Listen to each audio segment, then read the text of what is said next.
Hey everybody, Luke McElroy from Mets Performance Consulting, joined with Tyler and Nick again. Welcome back to another episode of the Physiology Secrets podcast. We're just going to have a bit of a chat today about bikes. not a lot of physiology, maybe positions. I reckon there's a couple of things we can talk about, but basically a bit of background. Tyler and I both got gravel bikes and Nick got a new road bike just recently, so I've ridden mine 3 times in about 2 weeks, so that's pretty good for me, and even a bit more than that. That's more riding than you usually do. That's right, so it's motivating me to keep going, but basically we just wanted to sort of chat some rubbish about how we're going to use, particularly Tyler, coming into a Busselton build, how we're going to use the bikes and the differences in position and muscle groups and maybe where you could use it in training. So I've got a couple of ideas in my head, but I might throw to you, Tyler, how you were anticipating you'll use your time trial versus your road bike versus your gravel versus your mountain bike, the 4 bikes you got, over the next couple of months into a December build, December race, sorry. Well, the mountain bike will probably go away until after Busso at this point, I'd say, especially with the wet weather and the mud and the risk of crashing, and so we'll put that one away. In terms of, I've got the TT bike set up on the trainer at the moment. I'm doing most of my trainer sessions on it because I can. Like it sort of doesn't take much away. It keeps me in that position, sort of, so it's not so foreign. But mostly, like I did take it for a long ride last weekend, but I'm not really riding the TT bike outside a whole lot at the moment. You know, Busso's December 6, Melbourne's November middle something, so we're a long way away. So when we get closer to that, that's when it will get specific, and I'll be doing my long rides on it and trying to spend as much time in that TT position as I can. At the moment, like I said, I'm doing my trainer work on it just because I can. It basically stays on the trainer, but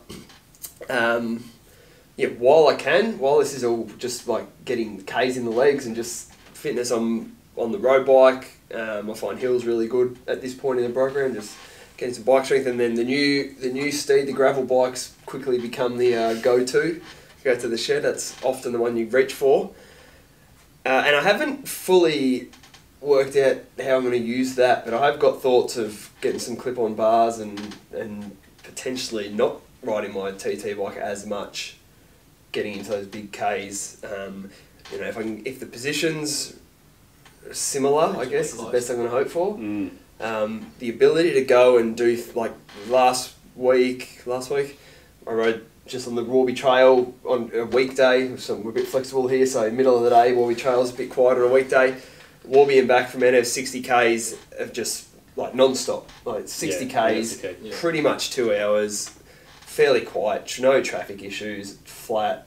So the ability to potentially have some bars and be able to do that sort of quality position work, and if you're going to travel, there's Yea Mansfield, which is about 80 Ks one way, that's a dead flat trail that, in my mind, if I can get in a TT style position and do 160 Ks, not on any roads, with the ability to carry bottles and things like that on that bike, that seems like a no-brainer as an option. So that's been good, and they're getting off the road. I think people will agree that the more you can get off the road, the better it is. It's just, I guess, finding those trails that aren't too crowded, and you don't want to be doing 40k an hour on your TT bike on the Dandenong Creek Trail with dogs and pedestrians and things. So no, but I think that's the key, and that's sort of what I noticed as well is that if you pick your trail somewhat carefully, you don't have to stop at all. I did a 50k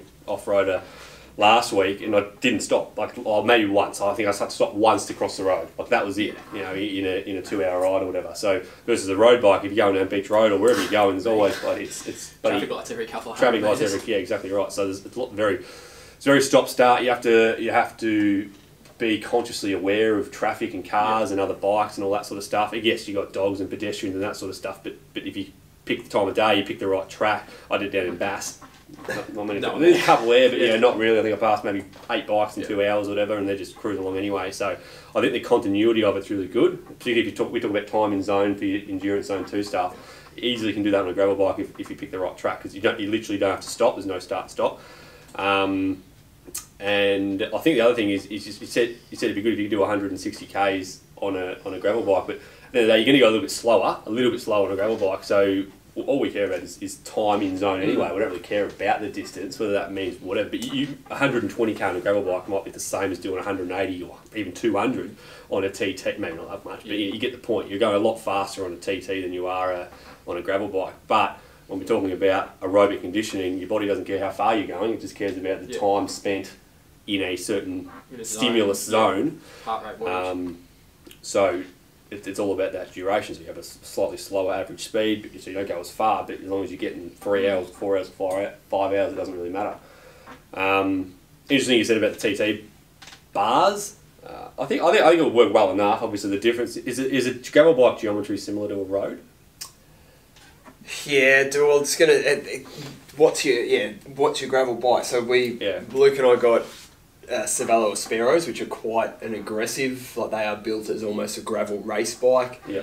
I think maybe if you were to look at a Merida Silex or something, I think they're a fair bit more relaxed. And then how do you set it up? So if you're going to be doing a lot, if you're thinking you're going to be doing, because they are quite capable. We were just talking about, Luke was talking about getting sideways and mud and tree roots, and it is one of the biggest shocks for me was how capable it is from road to off-road. Yeah. Right, like I could sit on a road at 31, 32k an hour at a sort of effort that's probably 35, 36 on the road bike. Yeah, it's not that much slower, and you can then get onto some quite rough stuff. So the setup then, slam that stem. If you do drop that stem right down and have a longer stem, you'll probably get into it. You can get into quite an aggressive position. It's not going to be much fun when you do get onto some rough off-road stuff. But if it's going to be primarily as a training tool for road racing or triathlon, then that's probably a good option. If you're thinking you're going to be getting off sort of the walking trails and onto some real off-road stuff, then you are going to obviously want to relax that a little bit to keep the control. But yeah, I think you probably get reasonable. Obviously, you're not going to get that same steep seat tube angle. Like the seat's going to be laid back a bit. You're not going to get that into a time trial or especially a triathlon position. But you can push it forward and you can drop your bars and lengthen them, and you fit around. I think you'd get into a position that would reasonably well replicate. Again, how aggressive your triathlon bike setup. So, I guess the two things you're looking at, as you said, is probably the drop from the saddle to the bars, that aggressive steep there, how aggressive that slope is there, and then it's how much hip extension you're in, like a TT bike versus a road bike. Basically putting yourself in an anterior pelvic tilt on a TT, essentially, to exactly get that right. extra extension. So compared to, if you've got that relaxed type frame on a road or a gravel bike, you're probably not going to be able to get that full same position from the hips perspective as you would in a TT, absolutely. But I think it more comes down to like a phase of training, like when you're actually trying to use it. You mentioned before, like going out and doing those Ks early.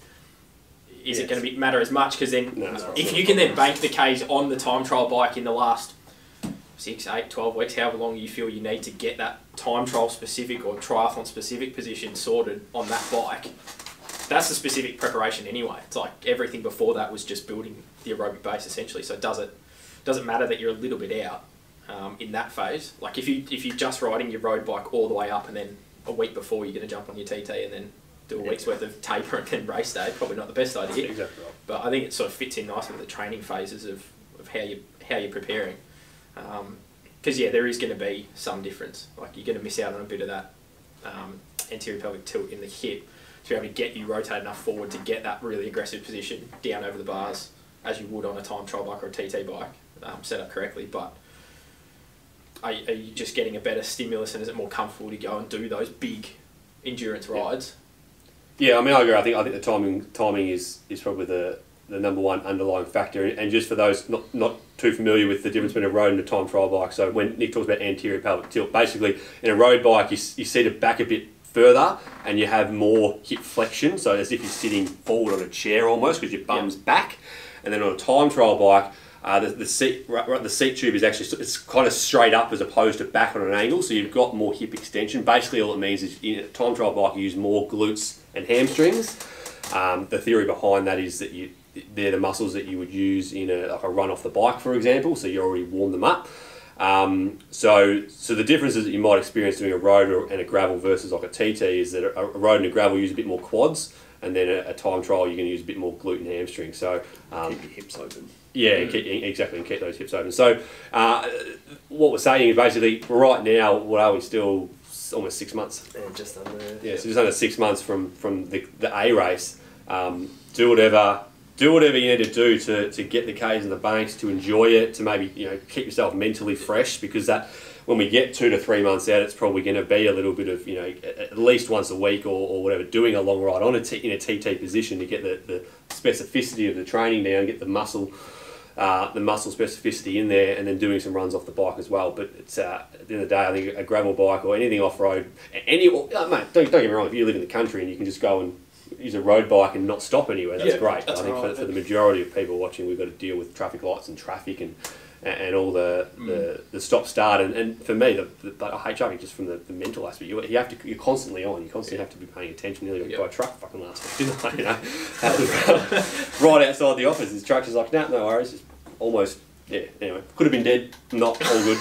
But you don't get that on the gravel unless you're going sideways on the off-road track like we were before. And that's off topic a little bit, but anyone who, I suppose, Luke might not have it, Nick and I might cop it a bit more if we get a big gusty side wind on our deeper. I'm too fat. You're deep section wheel. No, it's muscular. But that is certainly, I think that is something that off-road riding helps with, those little just bike control reflexes, like your front wheel rolls over a rock that you're not ready, and you just get used to that. And I think that helps when if you chuck on a 80mm deep carbon wheel and which you're not used to riding on, presumably, and just those little reflexes and bike control skills. That's just another little aspect that I think you get from that, putting yourself in that position and helping on race day, making you a bit more comfortable.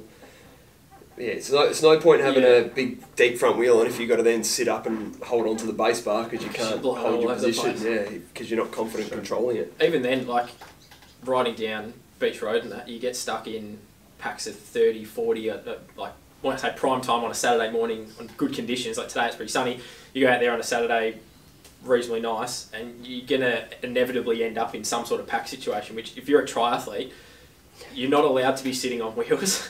So like having that practice potentially on a gravel trail where you're by yourself, you don't, like if you're going riding with someone, you can potentially ride next to them.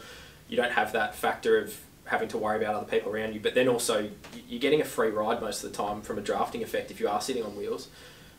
Depending on the type of session, you might want to do it. Like if you were doing intervals and you want to use that as your recovery, sure. But if you're just out there doing a Zone 2 ride, are you selling yourself short because your heart rate's sitting 15, potentially 20 beats lower because you're sitting fourth wheel back and not having to take the full brunt of the headwind or whatever it is, getting sucked along? Potentially that's an impact there as well. And I think that sort of goes on almost the opposite of what we said about using a gravel bike and you go slower, so you might go 120 k's, but it's normally 180, whatever. Again, no problem drafting if you're holding the ideal heart rate zone that you're targeted for that session. But if you've planned out your ride to be, you go down to Portsea and back or whatever, and it's 180 k's, but it only takes, you're averaging 45 k's an hour, so it actually only takes you, 4 hours, but you should have actually done 6 hours, then drafting becomes an issue because you've cut yourself 2 hours short. So forget about the distance, it's all about the time in zone. I think drafting is really good for, particularly if you're a crit racer or something like that, and you've got to get used to that sort of stuff. Bike handling skills, obviously. Of course. From a triathlon perspective, I think it's good from the mental aspect of it's a bit more fun, a bit more variety and all that sort of stuff, but you don't want it to come at the cost of actually undercutting the duration of the session that you've pre-planned. So I think, there's no sort of, there's no really message for today, so to speak, sort of just bragging about getting some new bikes, but the key is that whatever you're doing, it's in training, it's just about trying to find that optimum combination of hitting the targets in your session, so hitting the duration and the intensity targets. If you can avoid stopping, that's great. But then also keeping yourself mentally fresh, or not mentally fresh, just mentally motivated by maybe mixing up, doing some off-road and doing some hills and doing some TT stuff, but just keeping training interesting so that you can adhere to 90 or 100% of your program rather than having those weeks where you can't be bothered because you're psychologically tired or whatever it is. So if you've got a few bikes, it's always good to increase that variety, but time in zone, keep the intensity where it's at, and then as you get closer to race day, 2 to 3 months out, then sort of get a bit more into that specificity mindset where you should do some TT stuff and you should do some running off the bike and all that. But that's it from today. Anything to add? All good? We'll speak to you on the next episode. Let's go riding.